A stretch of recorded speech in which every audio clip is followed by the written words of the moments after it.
Dakilang Ama, dinadalangin po namin na sasamahan niyo po kami sa sandaling ito para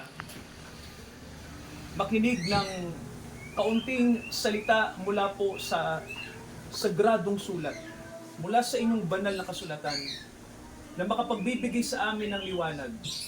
Dalangin namin, dakilang Diyos, na pagpapalain po ninyo si Tito George sa kanyang 60th birthday sa araw na ito. At sa bawat kapatid po, kamag-anak at nagmamahal na nakikiisa po sa kanya, salamat dakilang Ama sa presence ng mga mahal niya sa buhay na nandito ngayon, ang mga kapatid na nandito ngayon, higit sa inyong presence na nandito ngayon. Kami po'y pagpalain nyo at buksan nyo po ang aming puso sa mga bagay na nais nyo pong malaman, nais nyo pong ipaalam sa amin. Kaya kayo po ang magbigay ng unawa sa amin, dakilang Diyos, sa tanghaling ito. Patawarin nyo kami sa lahat ng aming pagkukulang sa inyo at pagpalain nyo po, Diyos, ang inyong salita ngayon na magbibigay po ng kaliwanagan sa lahat ng kaluluwa na inyo pong tinatawag ngayon. Ito ang aming panalangin sa tanging pangalan po ng aming Panginoong Jesucristo. Lahat po tayo magsabi ng Amen. Amen. Amen. Manatili po tayo mga kapatid, sandali lang po. No?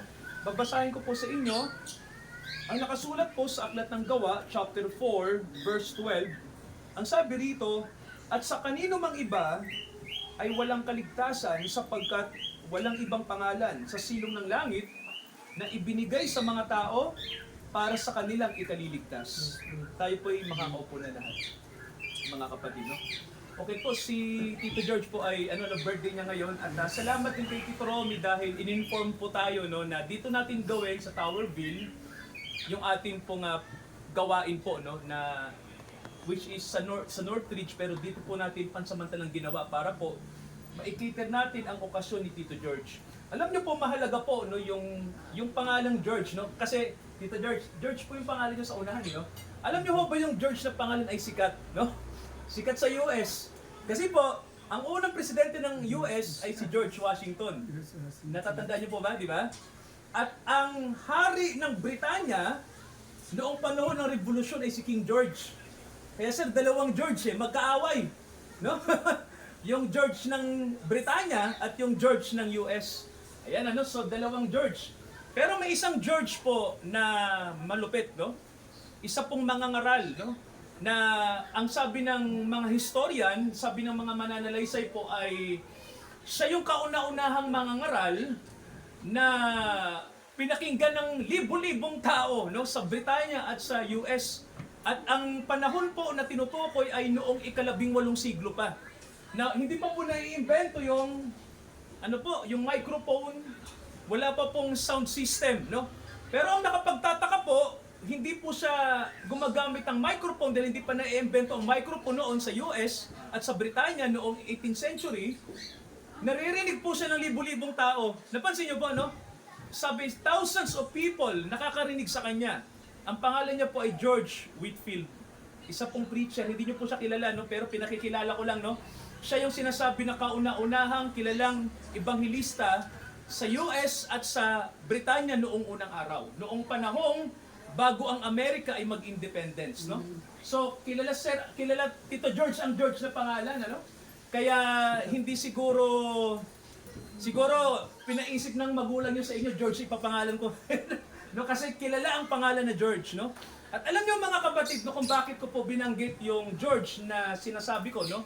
Kasi po, si George Whitefield sabi niya na ang tao ay may kalayaan na gawin ang lahat. Pero yung kalayaang nasa kanya ay kalayaan lang para mamuhay sa kasalanan, no?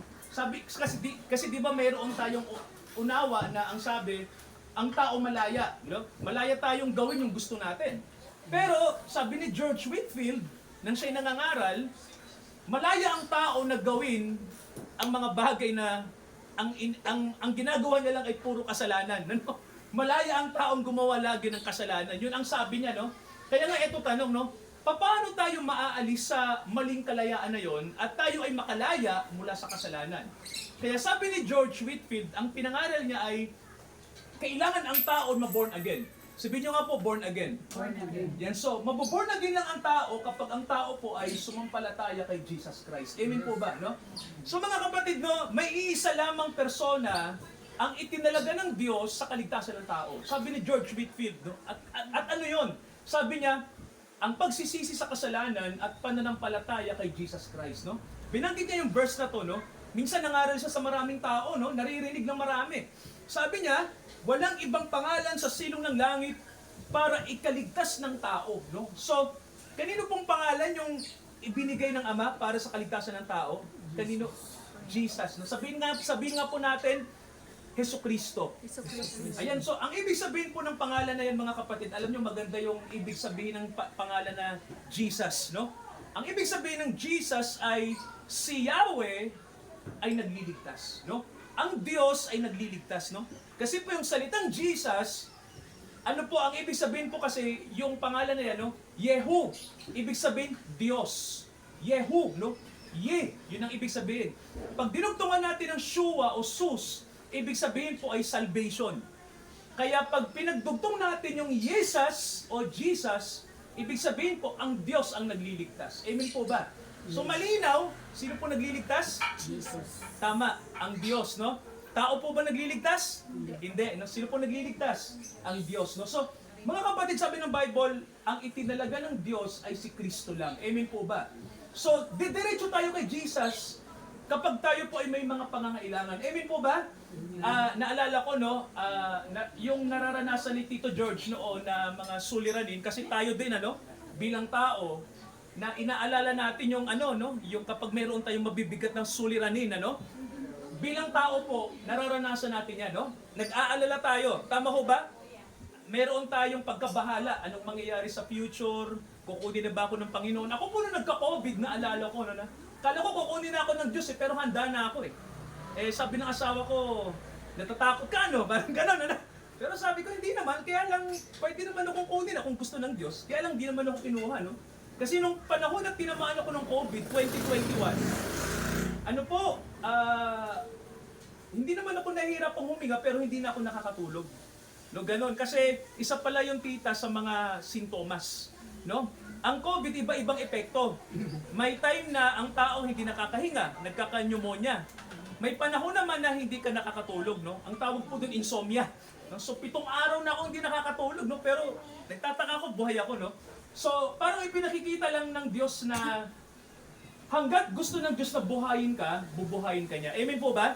Kaya sabi ng Bible sa atin, iukol natin yung ating tiwala sa Diyos. Kasi po, sa totoo lang, anumang suliranin, nandiyan ang Diyos para tulungan tayo. Amen po ba ron, mga kapatid? Kaya nga yung pangalang Jesus, pinadala ng Diyos yan para tulungan tayo. Amen po ba? Ang pangalang Jesus ay para tulungan ang tao na maligtas. Amen po ba? Kasi po, ang tao kailangan maligtas, mga kapatid. No? Alam niyo ho ba na tayong mga tao ay, hindi natin alam to, no? Nasa kapahamakan tayo, no? Bakit iniisip natin na, bakit pastor sinasabi niyo yun? Kasi sabi ng Bible, pag tayo ay namatay na makasalanan at hindi tayo tinutubos, wala tayong katiyakan kung saan tayo pupunta, no? Sabihin niyo nga po, walang katiyakan. No? Kaya alam niyo po ba, no, na nag-imbento ang simbahan ng isang aral na ang tawag nila doon ay cleansing, no? Yung sinasabi nila na pagpupurga. Na ano nyo po ba yun? Naririnig nyo po sa simbahan na yung salitang purgatorio, no? Kasi po, kung bakit na-invento yun, kasi may mga nasa simbahan na iniisip nila na pag ang tao namatay ng alanganin, alam nyo po ba yung salitang alanganin, no? Yung sinasabi na parang hindi ka naman masama, hindi ka naman mabuti. Parang gano'n, ano? Sakto lang. So nangyayari, hindi alam kung saan ka pupunta pag namatay ka, no? Sa langit ba o sa impyerno, gano'n. So, kaya nagkaroon ng tinatawag na purgatorio kasi kung hindi ka sa langit at kung hindi ka sa impyerno, saan ka pupunta? Yun po yung ano, no? Yun yung naisip po ng church. Kaya nakaimbento sila ng salitang purgatorio, no? Na kapag hindi ka naman masyadong salbahe, hindi ka naman masyadong mabait, doon ka. Pero mga kapatid, sa Bible po, wala tayong makikitang gano'n, no? Sabi nga ng Bible, dalawa lang ang pupuntahan natin, langit at impyerno, no? Yung po, no? Lugar ng mga buhay, lugar ng mga patay, no? Ang impyerno po, ang ibig sabihin ng impyerno, lugar ng mga patay. Ang ibig sabihin po ng langit, lugar ng mga buhay. Kaya pag born again tayo, halimbawa ikaw ay born again ka, mga kapatid, no? Kasama ka sa mga hinirang ng Diyos, pag namatay ka, diretso ka doon sa lugar ng mga buhay. Kasi pag sinabing born again, ibig sabihin po, nabuhay ka magmuli. Pinanganak kang muli. Yun ang ibig sabihin nun, ano? Ikaw ay bago na.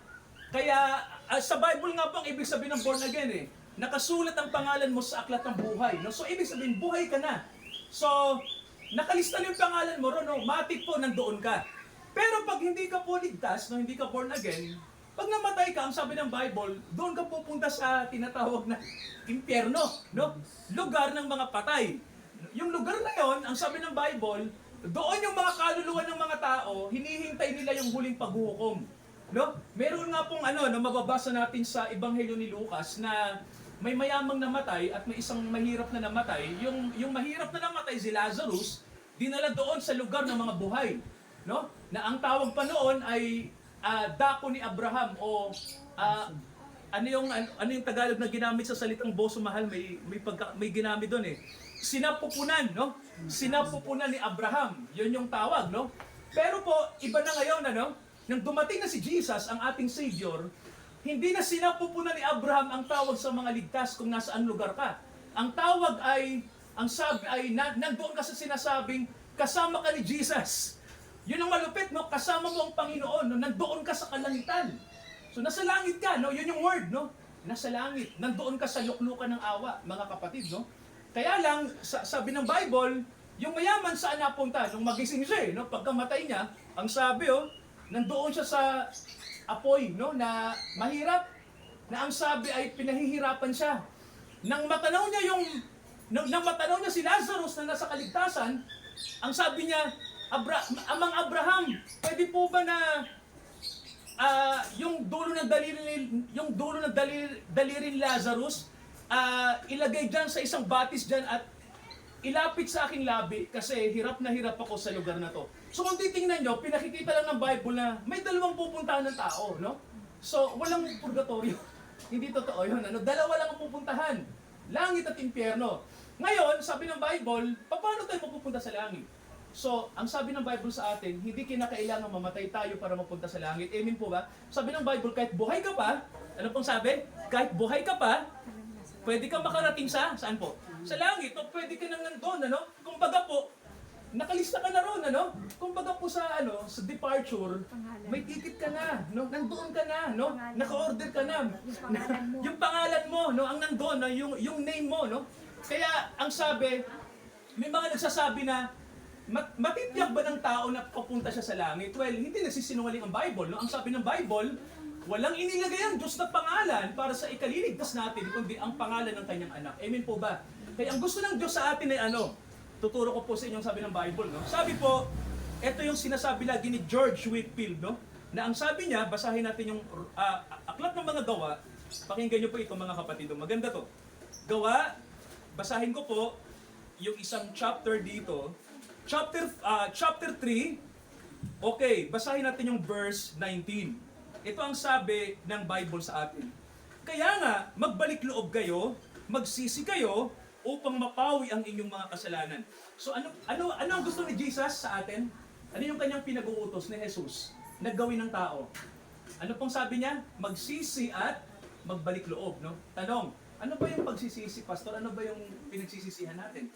Yung mga kasalanan. Pastor, ano yung kasalanan? Alam niyo ba kung ano yung mga kasalanan? Gusto niyo pang isa-isahin natin?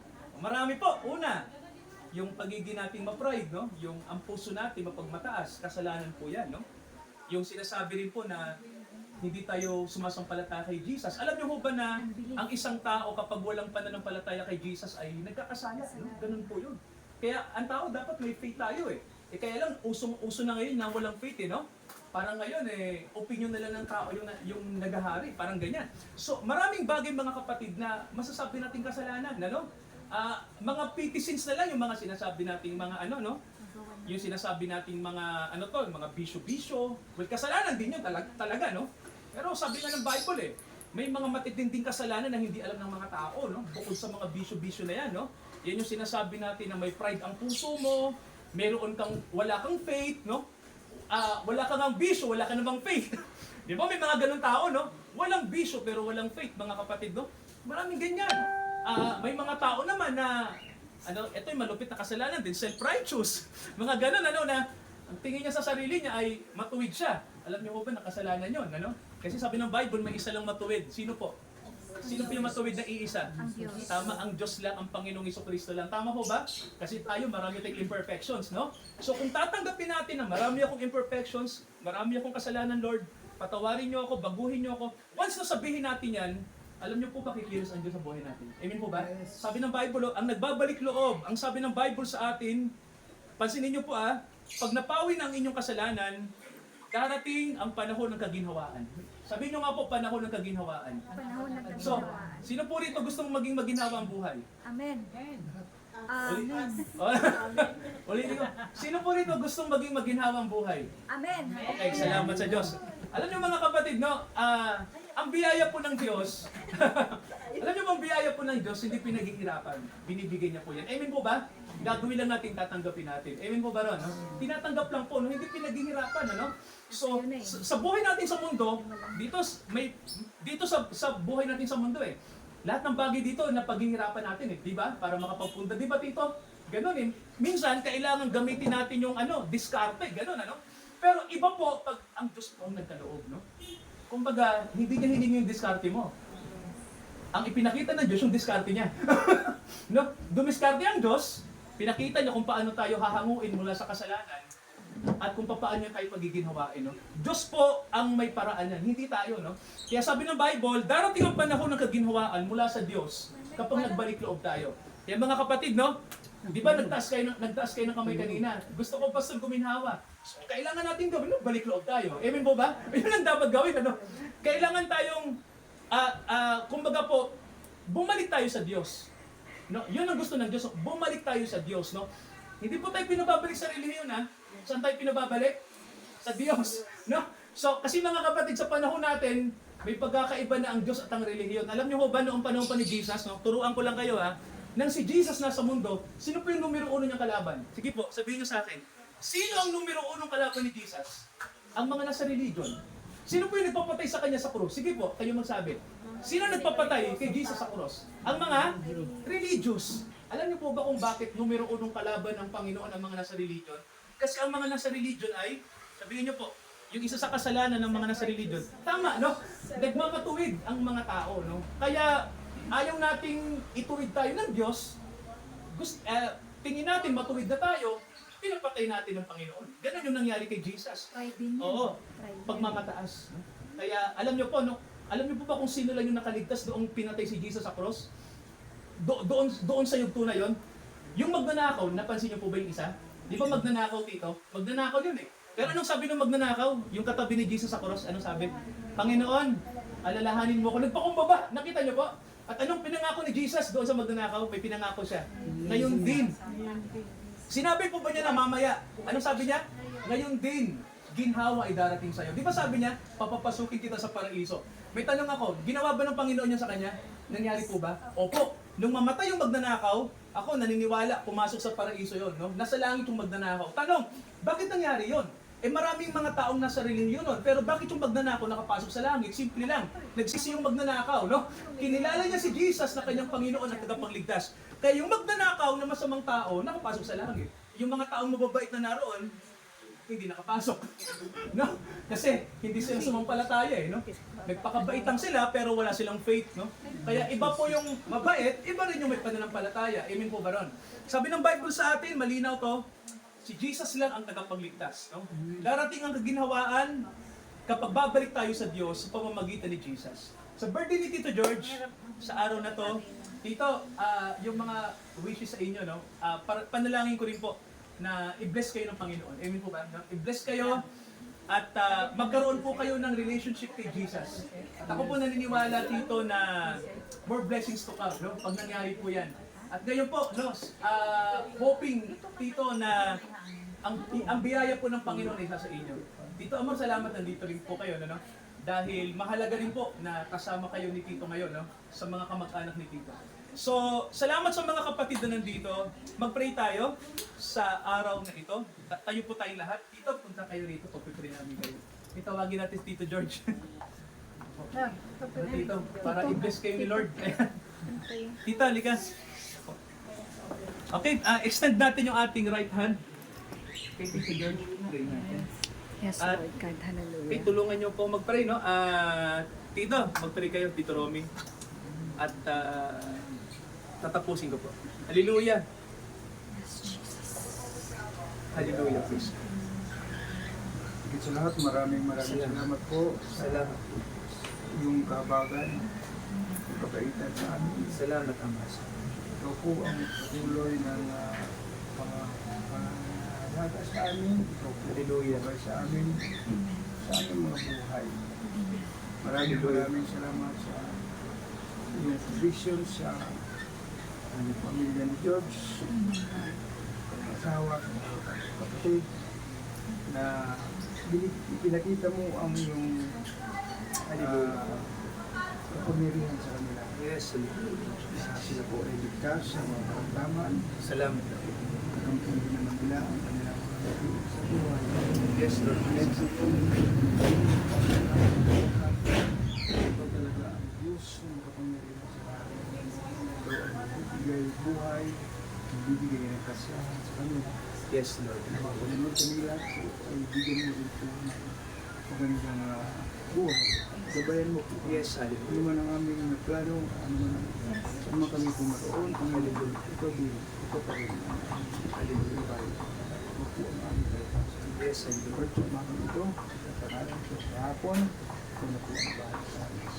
In Jesus' mighty name, we pray. Hallelujah, amen. Pag-pray natin ang sabay-sabay si Tito George, yung ating mga prayer sa kanya, Yes. mga kapatid. Now, ito i-vocalize po natin. Hallelujah, Lord Jesus. I-bless niyo po, Father God, Tito George, ang tahanang ito. Salamat po sa buhay, sa kaarawan na ibinigay niyo po sa kanya. Salamat, Father, sa tahanan na ipundan ni Tito sa biyaya niyo po. Nawa po, tawagin niyo po si Tito, Father God. Kayo po ay magbigay ng kapahayagan sa kanya, Father. Sa pangalan ni Jesus, i-bless niyo po ang kanyang kaarawan at ang darating pang mga kaarawan na inilaan niyo po sa kanya. Salamat, Father. Tinakda niyo pong araw na to para pagpalain kami, pagpalain sila, pagpalain ng mga kapatid, Father God. Nawa ang blessings niyo po ay patuloy po na dumaloy from heaven papunta sa inyong mga anak, Father. At sa tahanan ito, sa bawat soul na ngayon po'y nag-pray na tinataas ang pangalan ni Jesus, Hallelujah, Father. Bless niyo po ang araw na to, Father God. Anumang karamdaman, pagalingin niyo in Jesus' mighty name. Anumang biyaya na kailangan, matanggap ng mga kapatid natin. In the name of the Lord, Yahushua, Jesus Christ. Hallelujah. Bless mo, Father God, ang bawat kaluluwa na nananalangin at nag-praying, Father God, for your blessings sa araw na to. Hallelujah. Hallelujah, Father God. Hallelujah. Hallelujah. Hallelujah. Hallelujah, Father God. Salamat, Ama, sa kaarawan ni Tito George sa araw na to na binigyan niyo siya ng panibagong buhay, kaarawan na kung saan ay kami ay nagpipray sa inyo, Father, na more birthdays ang dumating kay Tito George. Amen, Lord. Thankful kami na nandito kami, hindi ito nagkataon lang, ito yung tinakda niyo po Yes. para maipanalangin namin si Tito George, ang kanyang asawa po, si Ate Karina po, at ang lahat ng nagmamahal sa kanya ngayon, at ang mga kapatid po na nakikiisa sa kaarawan ni Tito ngayon. I-bless niyo po siya, Father, at ang tahanang ito. Ang inyong biyaya po ay managana sa tahanang ito. At dito po sa buhay nila. Dalangin namin, Father, na ang inyo pong kalakasan ay ibibigay niyo rin kay Tito George. Amen. Salamat po sa pangalan ni Jesus. Hinihingi namin ang lahat ng ito. Lahat tayo magsabi ng Amen. Amen. Praise God. Hallelujah. God bless po. God bless po sa inyo. Bless po. God bless po. At, okay, sa atin pong pagkakaloob, mga kapatid, no? Siyempre, service po ito.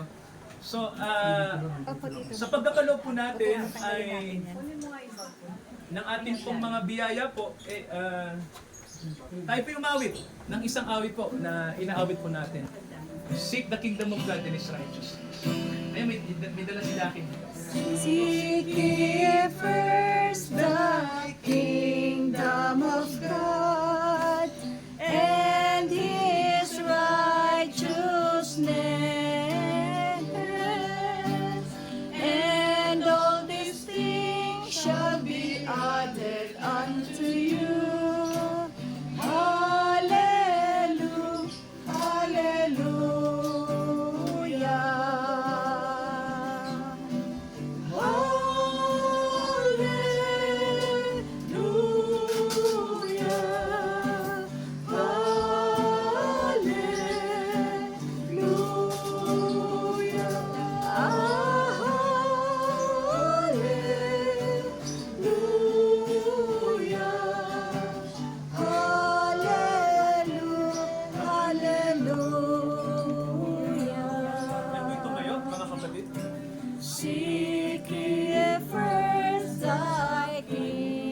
kingdom of God and His righteousness,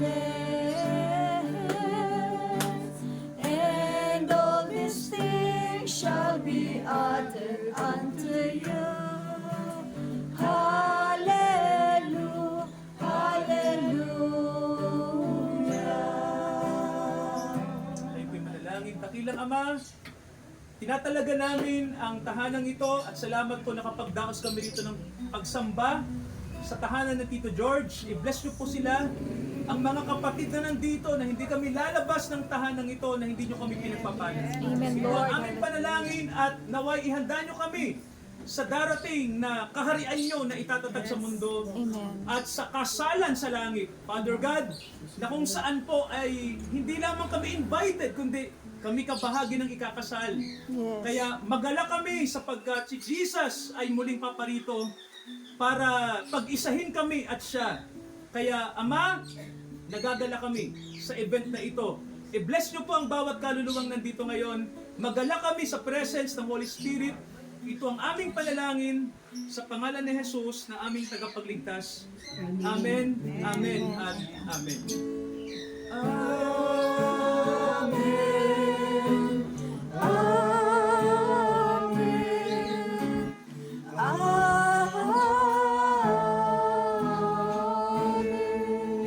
Happy birthday. Happy birthday kay Tito George. Rene! Sabay-sabay. Happy birthday! Birthday to you! Happy birthday to you! God bless you and birthday! Happy birthday! Happy birthday to you! Yan pa man. Happy birthday to you! Happy birthday! Happy birthday! Happy birthday to you! Yay! Yay! Birthday